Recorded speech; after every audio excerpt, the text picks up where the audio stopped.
A declassified CIA document should have been ordinary. But one line changes everything.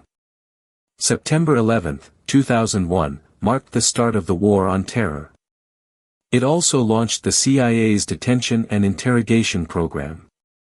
Official reports described enhanced security measures.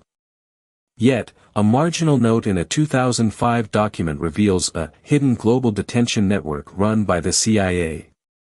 Why is this detail absent from official reports? What are the governments hiding? Declassified documents and international reports indicate a coordinated elaboration of detention and interrogation systems. These systems involved extreme interrogation methods and forced transfers. The European Parliament report from February 2007 implicated Poland and Romania in housing secret CIA detention centers. President George W. Bush acknowledged the existence of these programs utilizing secret prisons. He denied the allegations of torture. CIA archives reveal a contradiction between official statements and the evidence of coordinated detention systems. Who knew the truth? Were foreign governments aware? The available archives suggest the detention system was not an isolated operation.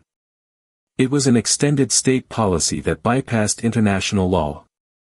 The existence of this global, coordinated network, involving 54 governments, proves the system was a state policy, not a singular event.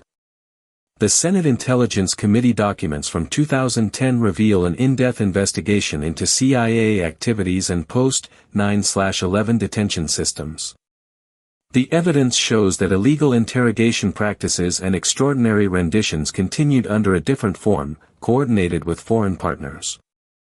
If these documents are complete, what does that imply for the legitimacy of intelligence operations?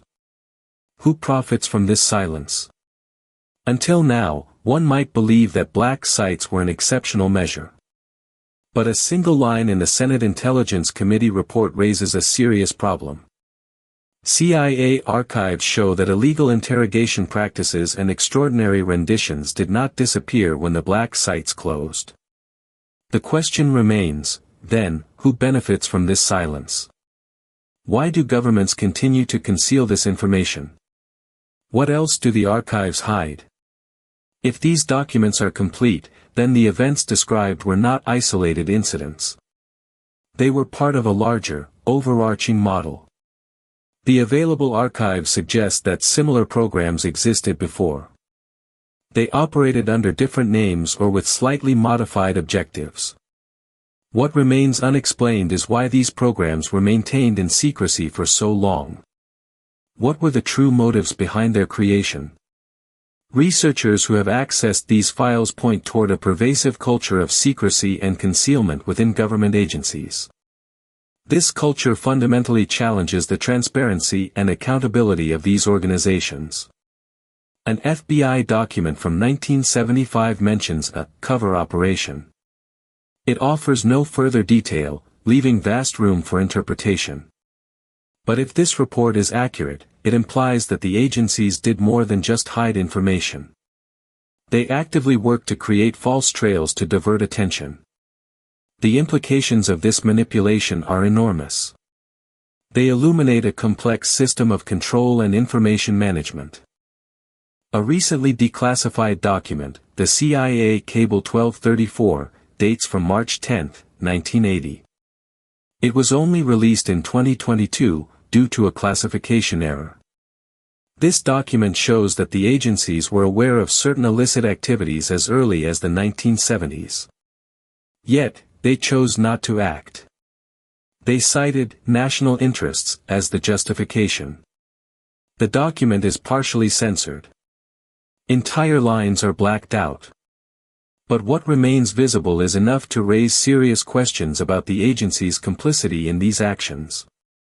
A handwritten note in the margin of the document, likely written by an operative, speaks of a high-risk operation. It offers no context. Yet, it is clear that the agencies were involved in activities that far exceeded legal boundaries. The fact that these documents remained concealed for so long raises questions about what other secrets are still being hidden. The available archives cannot tell us who made the decision to conceal this information.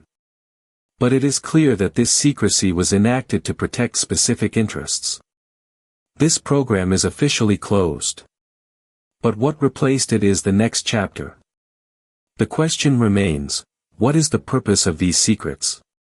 Why now, after all these years, are these documents being declassified? What changes with this new information? And what if the real question is not what is hidden, but why now? The mystery deepens, and the answers seem further away than ever. The archives exist. But the true secrets remain yet to be discovered.